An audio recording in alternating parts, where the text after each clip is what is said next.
Magandang hapon pong muli sa inyo, mga kabakood. Narito na po ang ating grafted o ang ampalayang ampatola. Dumating na ang ating punla.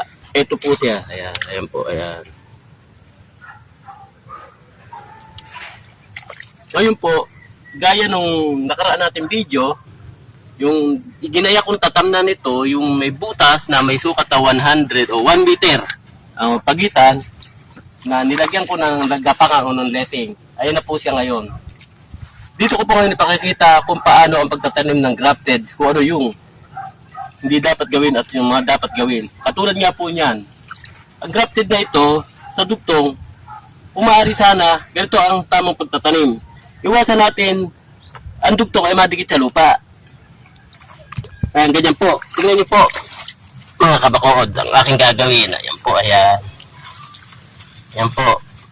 Kung gaano po ang taas ng lupa, yun lang din po ang gagawin mong baon sa puno ng patola.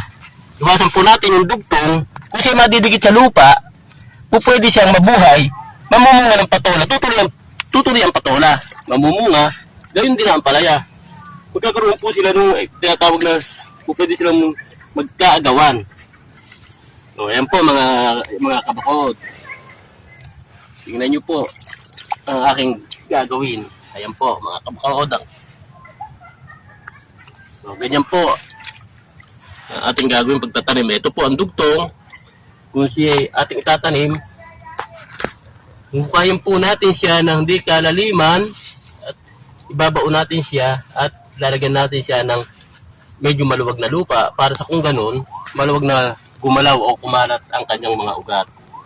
Ayan po, at marami pong salamat sa ating lahat at sa mga susunod na video. Ano po ipakikita kung ano pa ang mga susunod-sunod natin gagawin. Salamat po ng marami.